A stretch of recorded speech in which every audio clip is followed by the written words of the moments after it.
అన్నదాత అన్నదాత మీ అన్నదాత, చెమటోడ్చి ఆహారాన్నందించే రైతన్నా, అనునిత్యం నీ కండదండగా నిలిచే నేస్తం ఎవరన్నా. అన్నదాత అన్నదాత మీ అన్నదాత.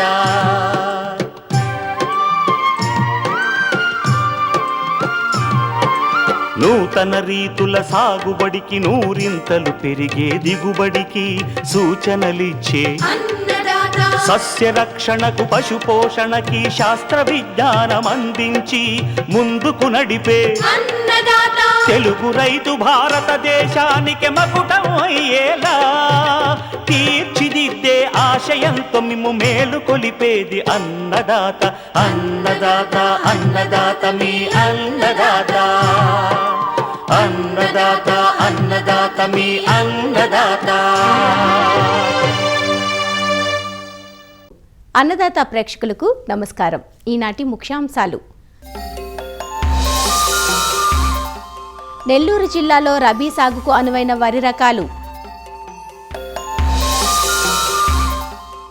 సపోటాలో రకాలు సాగు ఆరంభానికి సూచనలు, ప్రస్తుత బెట్ట పరిస్థితులలో ప్రతి వరి చేలలో సస్యరక్షణ, ఇంకా జై కిసాన్ వ్యవసాయ సమాచారం.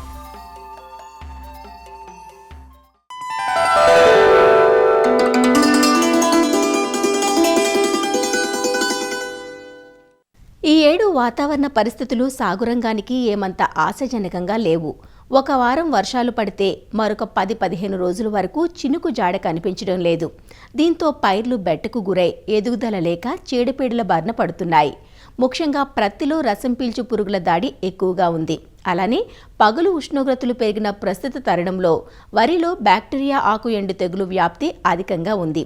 ప్రతి వరి పైర్లలో ఈ చీడపీడల నివారణకు పాటించాల్సిన సస్యరక్షణ చర్యలను తెలియజేస్తున్నారు ప్రొఫెసర్ జయశంకర్, తెలంగాణ రాష్ట్ర వ్యవసాయ విశ్వవిద్యాలయం కంపాసాగర్ కృషి విజ్ఞాన కేంద్రం సస్య విభాగం శాస్త్రవేత్త రాములమ్మ. ప్రస్తుతం పత్తి పంటలు చూసినట్లయితే పూత దశ నుంచి గూడ ఏర్పడే దశలో, కొన్ని ప్రాంతాల్లో అంటే కొంచెం ముందుగా వేసుకున్న వారి దగ్గర పత్తి కాయలు ఏర్పడే దశలో ఉన్నది. ఇప్పుడు మనకి బాగా బెట్ట వాతావరణ పరిస్థితులు నడుస్తున్నాయి. అంటే 1-2 వర్షాలు పడి మళ్ళీ కంటిన్యూస్ గా ఉష్ణోగ్రతలు పెరిగి బెట్ట వాతావరణం ఉండడం వల్ల ఈ సమయంలో మనకి తామర పురుగుల ఉధృతి అనేది ఎక్కువగా ఉంటుంది.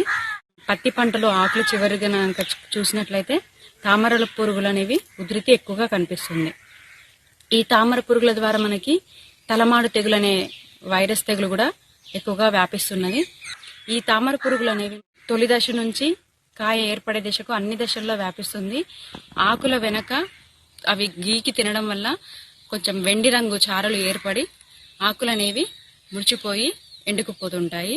ఈ తామర పురుగులు మనం నివారించుకోవడానికి వేప సంబంధిత మందులను మనము పిచికారీ చేసుకోవాలి. ఆ తర్వాత వాటి ఉధృతిని బట్టి వాటిని నివారించుకోవడానికి రసాయనిక మందుల్ని మనము ఉపయోగించాలి. థయోమిథాక్సమ్ దానిని 0.2 గ్రాములు, ఇస్టామిప్రిడ్ 0.3 గ్రాములు లీటర్ నీటికి చొప్పున కలిపి పిచికారీ చేసుకోవచ్చు. లేదా డైఫెన్థయూరాన్ దీన్ని అయితే మనము 1.2 గ్రాములు లీటర్ నీటికి చొప్పున కలుపుకొని పిచికారీ చేసుకోవాలి. లేదా స్పైనటోరం 0.9 మిల్లీలీటర్లు లీటర్ నీటికి చొప్పున కలుపుకొని పిచికారీ చేసుకోవాలి. తలమాడు తెగులు మనం నివారించుకోవాలంటే మన పత్తి పంటలో కలుపు మొక్కలు లేకుండా చూసుకోవాలి. ఈ కలుపు మొక్కల్లో ముఖ్యంగా మనకి వయ్యారి బామ అనేది ప్రధాన పాత్ర వహిస్తుంది. ఈ తలమాడు తెగులు ఏ కొమ్మకైతే వ్యాపిస్తుందో ఆ కొమ్మ యొక్క చివరి ఆకులు కొద్దిగా ఎర్రగా మారి ముడుచుకుపోవడం గమనించుకోవచ్చు. మనకి దీని మీద ఇటుక రంగు మచ్చలు ఏర్పడడం అనేది జరుగుతుంది. తలమాడు తెగుల్ని నివారించుకోవడానికి ముందుగా మనము కలుపు మొక్కలు మన పత్తి పంట చుట్టూ లేకుండా, పత్తి పంటలు లేకుండా చూసుకోవాలి. దాంట్లో ముఖ్యంగా వయ్యారి భామ కలుపు మొక్కలు, అదేవిధంగా మనకి తుత్తూరు బెండ పత్తి పంటలో లేకుండా చూసుకోవాలి. తలమాడు తెగులు అనేది తామర పురుగులను కూడా నివారించుకోవాలి. కాబట్టి తామర పురుగుల నివారణకి ఏవైతే మందులు ఉన్నాయో పిచికారీ చేసుకోవాలి. బ్యాక్టీరియా ఆకు ఎండు తెగులు బ్యాక్టీరియా వల్ల వ్యాపిస్తుంది. ఎక్కువగా సెప్టెంబర్, అక్టోబర్ మాసాల్లో దీని ఉధృతిని మనము ఎక్కువగా గమనించవచ్చు. మనకి బ్యాక్టీరియా ఆకు ఎండు తెగులు అనేది నర్సరీ దశ నుంచి గింజ పాలు పోసుకునే దశ వరకు దీని ఉధృతిని మనము గమనించుకోవచ్చు. ఈ బ్యాక్టీరియా ఎండు తెగులు కానీ ఇవి వ్యాపించడానికి అనుకూలమైన వాతావరణం చూసినట్లయితే బాగా ఎడతెరిపి లేని వర్షాలు, చల్లటి ఉష్ణోగ్రతలు దీనికి అనుకూలమైనవి. ఈ బ్యాక్టీరియా ఆకు ఎండు తెగులు ఆశించినప్పుడు దుబ్బు చేసే దశలో కనుక గమనించినట్లయితే ముందుగా మనకి ఆకులు పసుపు రంగుకు మారిపోయి పైనుంచి క్రిందకు ఎండుకుంటూ వస్తాయి. ఆ తర్వాత కొసల నుండి మట్ట వరకు మచ్చలు అనేవి ఏర్పడతాయి. ఇవి కూడా మనకి కొంచెం నీటితో కూడిన డాగు మచ్చల్లాగా కనిపిస్తుంటాయి. పంట మీద దీని ఉధృతి ఎక్కువగా ఉన్నప్పుడు పంట మొత్తం బాగా ఎండిపోయి గడ్డిలాగా మారి కనిపిస్తుంది. ఇది మనకి నీడ ప్రాంతాల్లో ఎక్కువగా కనిపిస్తుంది. అంటే ఎక్కడైతే మనకి వరి పొలాలు చెట్ల కింద గానీ లేకపోతే నీడ ప్రాంతాల్లో గానీ వేసుకున్నప్పుడు వృద్ధి అనేది ఎక్కువగా జరుగుతుంది. ఈ బ్యాక్టీరియా ఆకు ఎండు తెగులు ఆశించినప్పుడు తెల్లవారుజామున అంటే కొంచెం చల్లటి వాతావరణంలో చూసినట్లయితే మనకి ఆకు మీద పసుపు రంగు ముద్దలు జిగురుతో కూడినటువంటి ఈ బ్యాక్టీరియా ముద్దలు కనిపిస్తాయి. అవి మనకి లేట్ అవుతున్న కొద్దీ అంటే మనకి కొంచెం ఎండ వేడిమికి తగిలిన కొద్దీ అవి ఎండిపోయి నీళ్ళల్లో రాలి పడిపోతాయి. ఎక్కడైతే బ్యాక్టీరియా ఎండు తెగుల్ని గమనిస్తామో అక్కడ మనము ఆ పంట పొలం నుంచి వేరొక పంట పొలానికి అంటే ఆరోగ్యంగా ఉన్న పంట పొలానికి మనము నీటిని పంపించకుండా జాగ్రత్త తీసుకోవాలి. ఆ తర్వాత మనకి బ్యాక్టీరియా ఆకు ఎండు తెగులు అనేది నత్రజని వేసినప్పుడు దాని వృద్ధి అనేది మనము ఎక్కువగా గమనిస్తాము.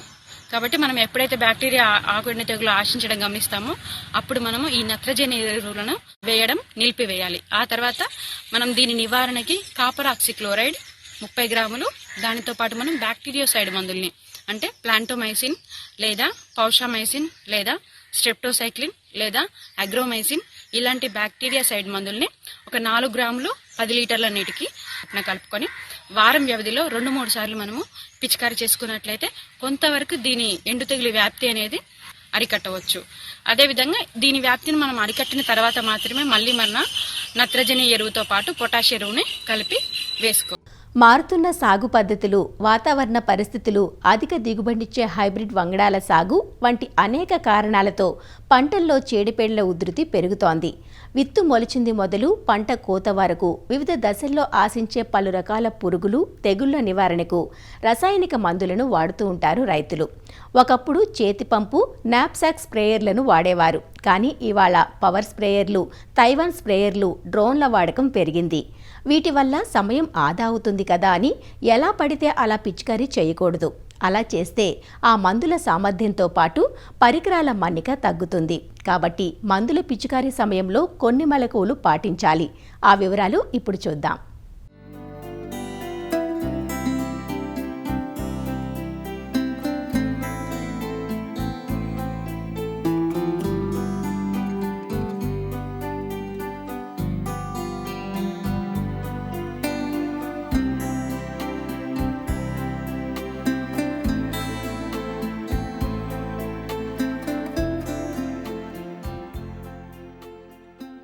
పంటల సాగులో ప్రస్తుత కాలంలో చీడపీడల బెడద ఎక్కువగా ఉంది. అంతకంతకు పెరుగుతున్న చీడపీడల నియంత్రణకు చీటికి మాటికి రైతులు రసాయన మందులను పిచికారీ చేయటం చూస్తున్నాం. ఎంతలా అంటే మిరప, ప్రత్తి వంటి వాణిజ్య పంటలు, వంగ, బెండ వంటి కూరగాయ పంటల్లో రోజు మార్చి రోజు పిచికారీ చేయటం, అవసరానికి మించి పిచికారీ వంటి పరిణామాలు చోటు చేసుకుంటున్నాయి. అయితే మందులను ఎన్నిసార్లు పిచికారీ చేశాం అన్న దానికంటే అసలు పిచికారీ విధానం సరిగా ఉందా లేదా, ఎంత సమర్థవంతంగా మందు పనిచేస్తోంది, ఎంత వృధాగా పోతోంది అన్న విషయాన్ని సరిచూసుకోవడం ముఖ్యం. పిచికారీ చేసే సాధనం బాగున్నప్పుడే ఆ ప్రయోజనం నెరవేరుతుంది. ఇటీవలి కాలంలో చేతితో పనిచేసే స్ప్రేయర్ల కంటే యంత్రశక్తితో పనిచేసే స్ప్రేయర్ల వాడకం బాగా పెరిగింది. యంత్రశక్తితో పనిచేసే స్ప్రేయర్లే పవర్ స్ప్రేయర్ మరియు తైవాన్ స్ప్రేయర్.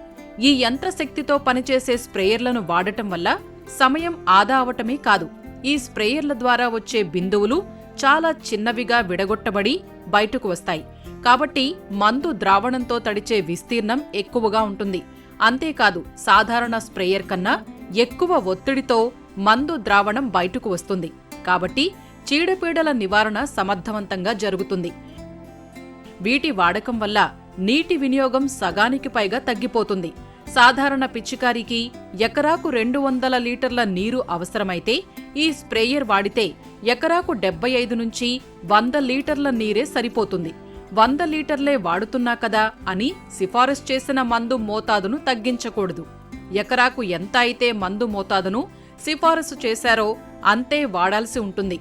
ఉదాహరణకు క్లోరిపైరిఫాస్ అనే మందు 2 మిల్లీలీటర్లు ప్రతి లీటరు నీటికి చొప్పున ఎకరాకు 200 లీటర్లు నీటికి 400 మిల్లీలీటర్లు మందు వాడాల్సి ఉంటుంది. ఒకవేళ ఎకరాకు 100 లీటర్ల నీరే వాడినా నీరు తగ్గిస్తున్నాం కదా అని మందు మోతాదును తగ్గించకూడదు. 400 మిల్లీలీటర్ల మందును తప్పనిసరిగా వాడాలి. దీనివల్ల మందు ద్రావణం గాఢత పెరుగుతుంది. ఫలితంగా మందు సామర్థ్యం పెరిగి చీడపీడలు సమర్థవంతంగా నివారించబడతాయి. పవర్ స్ప్రేయర్లు ఎక్కువ కాలం మన్నికగా పనిచేయాలంటే అవి వాడుతున్నప్పుడు, వాడిన తర్వాత కూడా రైతులు కొన్ని మెళకువలు పాటించాలి. పవర్ స్ప్రేయర్ను పిచికారీకి వాడుతున్నప్పుడు ద్రవరూపం, పొడి రూపంలోని మందులను వాడవచ్చు. దీంతో గంటకు 2 ఎకరాలు పిచికారీ చేయవచ్చు. గంటకు లీటరు పెట్రోల్ అవసరమవుతుంది. ఇది పెట్రోలు ఇంజన్తో నడపబడుతుంది. 10 నుంచి 13 లీటర్ల మందు ద్రావణం పట్టే ట్యాంకు, 1.5 లీటరు పెట్రోలు పట్టే ట్యాంకు ఉంటాయి. వాయువేగం సెకనుకు 60 మీటర్లు ఉంటుంది. ప్రత్తి, మిరప, కూరగాయ పొలాల్లోనూ, పండ్ల తోటల్లోనూ దీనిని ఉపయోగించవచ్చు. ఇంజను సాయంతో గాలి ఎక్కువ ఒత్తిడితో రావటం వల్ల దీని నాజిల్ మందు ద్రావణాన్ని చిన్న చిన్న బిందువులుగా, అంటే 150 నుంచి 220 మైక్రాన్లుగా విడగొట్టి ఎక్కువ విస్తీర్ణంలో పిచికారీ చేస్తుంది. పిచికారీ చేసిన ద్రావణం బిందువులు గుండ్రంగా తిరగటం వల్ల ఆకుల పైభాగాన, క్రింద భాగాన కూడా పడతాయి. ఇది తక్కువ పరిమాణంలో పిచికారీ చేసే యంత్రం కాబట్టి స్ప్రే బిందువుల్లో మందు గాఢత ఎక్కువగా ఉంటుంది. పవర్ స్ప్రేయర్ చాలా కాలం మన్నికగా పనిచేయటానికి కొన్ని జాగ్రత్తలు తప్పనిసరిగా పాటించాలి. పవర్ స్ప్రేయర్ను పొడిగుడ్డతో శుభ్రం చేయాలి. 1 లీటరు పెట్రోలుకు 4 మిల్లీలీటర్ల 2T ఆయిల్ను కలిపి మాత్రమే ఇంధనంగా వాడుకోవాలి. పెట్రోలు సరఫరా చేసిన తర్వాత ఆక్సిలరేటర్ని పావువంతు తెరిచి చోక్ని మూసివేయాలి. తర్వాత తాడును పుల్లీ చుట్టూ సరైన దిశలో చుట్టి లాగి ఇంజనును ప్రారంభించాలి. ఇంజను ప్రారంభమయ్యాక సరైన ఇంజన్ వేగం వచ్చే వరకు చోక్ను తెరిచి ఉంచాలి. గాలిని శుభ్రం చేసే ఫిల్టరును పరిశుభ్రంగా ఉంచాలి. స్పార్క్ ప్లగ్ పైన రసాయనాలు పడకుండా చూడాలి. సాధారణంగా ఇంజన్ వేగం నిమిషానికి 5500 చుట్లు ఉంటుంది. కాబట్టి రసాయనాలను వదలకుండా ఉన్నప్పుడు ఇంజన్ వేగాన్ని తగ్గించాలి. సాధారణ ఇంజనుకు వచ్చే ఇంధన సరఫరాను ముందుగా ఆపి ఆ తర్వాత ఇంజను ఆపాలి. ఈ విధంగా చేయటం వల్ల తిరిగి స్టార్ట్ చేయటం తేలిక. స్మార్ట్ ప్లగ్ టెర్మినల్ను తీసి ఆపకూడదు. అలా చేస్తే ఇంజన్పై అధిక భారం పడి చెడిపోయే అవకాశం ఉంటుంది. ప్రస్తుతం పలు కంపెనీల తైవాన్ స్ప్రేయర్లు అందుబాటులో ఉన్నాయి. ఇవి చదరపు సెంటీమీటర్కు 30 నుంచి 35 కిలోల పీడనంతో స్ప్రే చేస్తాయి. వీటి ఇంజను 1.4 అశ్వశక్తిని కలిగి ఉంటాయి. లీటరు పెట్రోలుకు 30 మిల్లీలీటర్ల 2T ఆయిల్ను కలపాలి. బరువు సుమారు 9 కిలోల వరకు ఉంటుంది. మందు ద్రావణం నింపే ట్యాంకు పరిమాణం 20 లీటర్లు ఉంటుంది. అలాగే పెట్రోలు ట్యాంకులో 600 నుంచి 900 మిల్లీలీటర్ల వరకు పడుతుంది. పవర్ స్ప్రేయర్తో పోలిస్తే తైవాన్ స్ప్రేయర్తో స్ప్రే చేసినప్పుడు మందు బాగా పనిచేస్తుంది. ఎందుకంటే తైవాన్ స్ప్రేయర్లో బిందువులు పవర్ స్ప్రేయర్ కంటే చిన్నవిగా విడగొట్టబడి పైరు పైన, క్రింద పడతాయి. 1 లీటరు పెట్రోలుతో 6 ఎకరాల్లో స్ప్రే చేయవచ్చు. ధ్వని కాలుష్యం తైవాన్ స్ప్రేయర్లో చాలా తక్కువగా ఉంటుంది. పవర్ స్ప్రేయర్తో పోలిస్తే తైవాన్ స్ప్రేయర్ ఊగటం తక్కువగా ఉంటుంది. తైవాన్ స్ప్రేయర్తో ఒకేసారి 20 అడుగుల వరకు స్ప్రే చేయవచ్చు. రోజుకు 8 నుంచి 10 ఎకరాల్లో మందును పిచికారీ చేయవచ్చు. స్ప్రేయర్లు వాడటమే కాదు, వాటి పరిరక్షణ కూడా చాలా ముఖ్యం. కొత్త స్ప్రేయర్ అయితే మొదటి 20 పని గంటల తర్వాత తదుపరి ప్రతి 35 గంటలకు ఒకసారి స్ప్రేయర్కు ఉండే స్క్రూలు, నట్లు, బోల్టులు బిగించి సరిచేసుకోవాలి. ప్రతి 50 గంటల తర్వాత సైలెన్సర్ని, పొగ గొట్టాన్ని విప్పి కార్బన్ను శుభ్రపరుచుకోవాలి.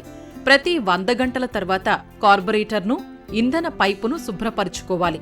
ఈ జాగ్రత్తలు పాటించినట్లయితే రైతులు తమ స్ప్రేయర్లను ఎక్కువ కాలం మన్నికగా వాడుకోవచ్చు. ఇటీవలి కాలంలో పంటలపై మందుల పిచికారీ పనిని మరింత సులభతరం చేశాయి డ్రోన్లు. కేవలం 10 నిమిషాల్లో ఎకరం విస్తీర్ణంలో మందును పిచికారీ చేయవచ్చు. రోజుకు 30 ఎకరాల వరకు పిచికారీ పనులను పూర్తి చేయవచ్చు. ఇందులో 10 లీటర్లు, 16 లీటర్లు లేదా 25 లీటర్లు ట్యాంకు సామర్థ్యం గల డ్రోన్లు అందుబాటులో ఉన్నాయి. డ్రోన్ల వాడకంలో వ్యవసాయ విశ్వవిద్యాలయాలు, ప్రభుత్వాలు సైతం రైతులకు శిక్షణను ఇస్తున్నాయి. అయితే వీటి ఖరీదు ఎక్కువగా ఉన్నందున రైతులు సంఘాలుగా ఏర్పడి రాయితీల ద్వారా కొనుగోలు చేసుకునే అవకాశం ఉంది. డ్రోన్లను ఉపయోగించడం ద్వారా పిచికారీ సమయంలో మందు ద్రావణం శరీరంపై పడి తలెత్తే అనారోగ్య సమస్యల నుంచి తప్పించుకోవచ్చు. పిచికారీ చేసేటప్పుడు కొన్ని జాగ్రత్తలు తీసుకోవాలి. గాలి వీచే దిశకు వ్యతిరేకంగా కాకుండా గాలి వీచే దిశలోనే పిచికారీ చెయ్యాలి. రసాయన మిశ్రమం శరీరానికి తగలకుండా నిండుగా దుస్తులు, చేతులకు తొడుగులు, కళ్లజోడు తప్పనిసరిగా ధరించాలి. ఉదయం లేక సాయంత్రం వేళల్లో మాత్రమే పిచికారీ చెయ్యాలి. మందులను చేత్తో కలపకూడదు. కలపడానికి కర్రను మాత్రమే ఉపయోగించాలి. మందును ఆరుబయటే కలపాలి కాని గాలి ఆడని ప్రదేశాల్లో కలపకూడదు. చీడపీడల నివారణకు మందులు పిచికారీ చేసేటప్పుడు ఉప్పు నీటిని వాడకూడదు. ఉదజని సూచిక 5 నుంచి 8 వరకు ఉన్న నీటిని వాడుకోవాలి. మందును కొలవటానికి డబ్బా మూతలు, సీసా మూతలు, అగ్గిపెట్టె మూతలు వాడకూడదు. మందును ముందుగా డ్రమ్ముల్లో కానీ బకెట్లలో కానీ కలుపుకోవాలి. తర్వాత స్ప్రేయర్లో నింపుకుని పైరుపై పిచికారీ చెయ్యాలి. స్ప్రేయర్లో నేరుగా మందు, నీరు కలపకూడదు. ప్రమాదవశాత్తు మందు కళ్లల్లో పడితే మంచినీటితో బాగా కడగాలి. మందులు చల్లుతున్న సమయంలో బీడీ, సిగరెట్, తమలపాకు సేవించరాదు. మందులు చల్లిన తర్వాత సబ్బుతో చేతులు కడుక్కోవాలి. స్ప్రేయర్ నాజిల్లో నలకలు అడ్డుపడకుండా మందు ద్రావణాన్ని ముందే వడగట్టుకోవాలి. ఒకవేళ స్ప్రేయర్లో అడ్డుపడితే నోటితో ఊది తీయటం వంటివి చేయకూడదు. వీటిని నిర్దేశించిన నాజిల్ను మాత్రమే వాడుకోవాలి. ఇన్ని జాగ్రత్తలు తీసుకున్నప్పుడే మనం పిచికారీ చేసే మందులు సమర్థవంతంగా పనిచేసి దుష్ప్రభావాలు తగ్గిస్తాయి.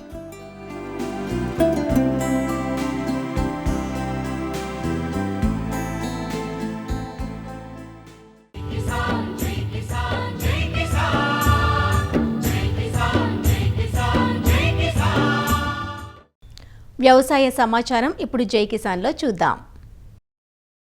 భాగ్యనగరం వేదికగా live stock, dairy, fisheries LDF India పేరిట జాతీయ సదస్సు ప్రారంభమైంది. మాదాపూర్ హైటెక్స్ లో aqua farming technologies solutions private limited, Hitex సంయుక్త ఆధ్వర్యంలో సెప్టెంబర్ 21 నుంచి 23 వరకు 3 రోజుల పాటు జరిగే ఈ సదస్సును జాతీయ మత్స్య అభివృద్ధి సంస్థ NFDB chief executive doctor L N Murthy లాంఛనంగా ప్రారంభించారు. తెలంగాణ ప్రభుత్వం మత్స్యశాఖ, ఎంఎస్ఎంఈ సహకారంతో ఈ ప్రదర్శన జరుగుతోంది. దేశవ్యాప్తంగా ప్రత్యేకించి తెలుగు రాష్ట్రాల నుంచి పేరెన్నికగన్న కంపెనీలు, అంకుర సంస్థల ఆధ్వర్యంలో 100కు పైగా స్టాళ్లు కొలువు తీరాయి. భారత గ్రామీణ ఆర్థిక అభివృద్ధిలో కీలక పాత్ర పోషిస్తున్న వ్యవసాయ అనుబంధ రంగాలైన పాడి పరిశ్రమ, మత్స్య రంగాల్లో అందుబాటులోకి వచ్చిన అత్యాధునిక సాంకేతిక పరిజ్ఞానం, యంత్రాలు ప్రదర్శనలో కొలువు తీరాయి. కోత అనంతర పరిజ్ఞానానికి అత్యంత ప్రాధాన్యత ఇస్తూ ఏర్పాటైన ఈ సదస్సుకు విశేష స్పందన వస్తోంది. లైవ్ స్టాక్, యానిమల్ హస్బెండరీ, తర్వాత అగ్రికల్చర్కి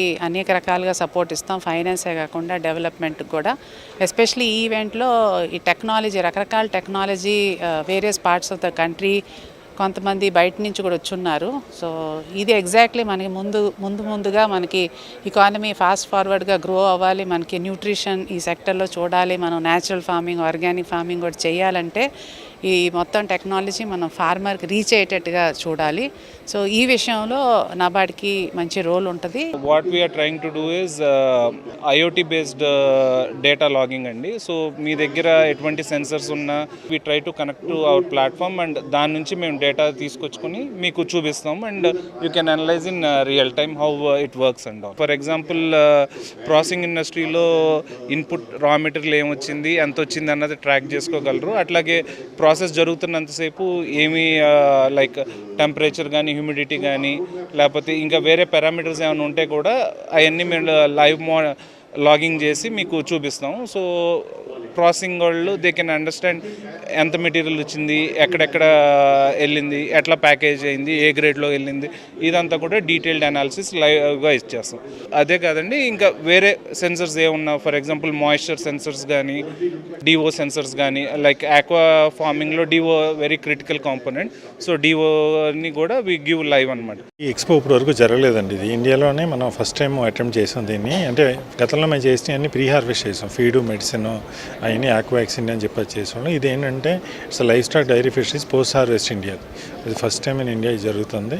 సో ఫస్ట్ అటెంప్ట్ కాబట్టి ఆల్మోస్ట్ మ్యాక్సిమం పీపుల్ రీచ్ అవ్వగలిగాం. సో దీన్ని చూసి మళ్ళీ నెక్స్ట్ ఇయర్ కూడా ఇదే టైం మళ్ళీ పెట్టాలని అనుకుంటున్నాం. పోస్ట్ హార్వెస్ట్లో మీకు లాజిస్టిక్స్ మేజర్ రోల్ ప్లే చేస్తుంది.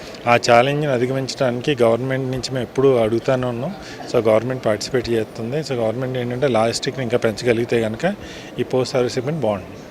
ఇంటిగ్రేటెడ్ రీసైక్లింగ్ సిస్టమ్స్, మిశ్రమ చేపల పెంపకం, recycling aqua system, ornamental fish, marine fish వంటి విధానాల్లో ఉత్పత్తి, ఉత్పాదకత పెంపొందించేందుకు జాతీయ మత్స్య అభివృద్ధి సంస్థ NFDB ప్రోత్సహిస్తోంది. ఇందులో భాగంగా ఏర్పాటైన ఈ ప్రదర్శనలో జాతీయ, అంతర్జాతీయ సంస్థలు తమ తమ ఉత్పత్తులు ప్రదర్శిస్తున్నాయి. సముద్రాలు, నదుల్లో లభ్యమయ్యే చేపలు, రొయ్యలు సందర్శకులను విశేషంగా ఆకట్టుకుంటున్నాయి. 23 కిలోల టూనా ఫిష్, 13 కిలోల బొచ్చె, అరుదైన పీతలు ప్రదర్శనలో కొలువుతీరాయి. అలాగే మత్స్య ఉత్పత్తి, విక్రయాలకు అనువుగా పర్యావరణహిత ట్యాంకులు, రిటైల్ అవుట్లెట్లలో వాడుకోవడానికి వీలుగా ట్యాంకులు, చిన్న సన్న రైతులు, ఔత్సాహిక యువతను ఆకర్షిస్తుండటం విశేషం. కర్షకుల ఆరాధ్య దైవం బలరాముని జయంతి సందర్భంగా తెలుగు రాష్ట్రాల్లో ఘనంగా రైతు దినోత్సవ వేడుకలు జరుపుకున్నారు. శ్రీ బలరామ జయంతి పురస్కరించుకుని Hyderabad Nampally public gardens agri horticulture సొసైటీలో రైతు దినోత్సవం ఘనంగా జరిగింది. భారతీయ కిసాన్ సంఘ్, గో ఆధారిత ప్రకృతి వ్యవసాయదారుల సంఘం సంయుక్త ఆధ్వర్యంలో ఈ కార్యక్రమం జరిగింది. ఈ సందర్భంగా ప్రకృతి వ్యవసాయం చేస్తున్న ఆదర్శ రైతులు, మిద్దె తోటల సాగుదారులను సన్మానించారు. మన గోవులు, మన ఎద్దులు, మన బలం, వాటి వల్లనే ఈ భారతదేశం ఇంత గొప్పది అని మనం చెప్పుకోగలుగుతున్నాం ఈరోజు. అందుకని మన ఆవుల్ని, ఎద్దుల్ని పరిరక్షించే బాధ్యతలో ఉండండి. మన గోవుల్ని రక్షించాలంటే గో ఉత్పత్తులు వాడాలి. ఇక్కడ మనం గోవుల్ని పెట్టుకోలేం కాబట్టి కనీసం గో ఉత్పత్తులు వాడైనా ఆ పని చేద్దాం. ఈ రకంగా గోవుల్ని మనం రక్షిస్తే, ఎద్దుల్ని మనం రక్షిస్తే రేపు పొద్దున వ్యవసాయంలో మళ్ళీ ఈ గోవుల్ని, ఎద్దుల్ని తీసుకురావడానికి పూర్తి ప్రయత్నం నా తరపున నేను చేస్తున్నాను. గత కొద్ది సంవత్సరాలుగా ఒక 5 సీజన్లుగా రివల్యూషన్ లాగా వస్తున్నటువంటి సిచ్యువేషన్ అంతా చూస్తూనే గమనిస్తున్నారు. మిద్దె తోటల్లో grow what you eat, eat what you grow. మీరు ఏదైతే పండిస్తారో అదే తినండి, ఏదైతే తింటారో అదే పండించండి అనేటువంటి దాంతో మనం ముందుకెళ్తున్నాము. అగ్రి హార్టికల్చర్ సొసైటీలో రైతు దినోత్సవ సందర్భంగా హైదరాబాద్ మిద్దె తోటలను అభివృద్ధి చేసే రైతులందరినీ కూడా ఆహ్వానించడం జరిగింది. ఈ జంట నగరాల్లో మిద్దె తోటల గార్డెన్ను అభివృద్ధి చేయాలనే ఉద్దేశంతో మా సొసైటీ ద్వారా వాళ్ళని ఎంకరేజ్ చేసుకుంటూ భవిష్యత్తులో ఇప్పుడు ఉన్నదానికంటే ఎక్కువ రెట్టింపుగా హైదరాబాద్ యొక్క జంట నగరాల వాతావరణం, పొల్యూషన్ను దీని ద్వారా సాధ్యమైనంత వరకు కంట్రోల్ చేసేదానికి ప్రయత్నంలో భాగంగానే ఈ రైతు దినోత్సవాన్ని జరుపుకున్నాం. ఈరోజు బలరామ జయంతి సందర్భంగా భారతీయ కిసాన్ సమితి వాళ్ళు నాకు ఉత్తమ టెరెస్ గార్డెనర్గా అవార్డు ఇచ్చారనమాట. చాలా సంతోషంగా ఉంది అవార్డు తీసుకోవడం. నాకు చిన్నప్పటి నుంచి గార్డెనింగ్ అంటే చాలా ఇష్టం. నా దగ్గర అన్ని రకాల herbal plants, medicinal plants, ornamental plants ఉన్నాయి.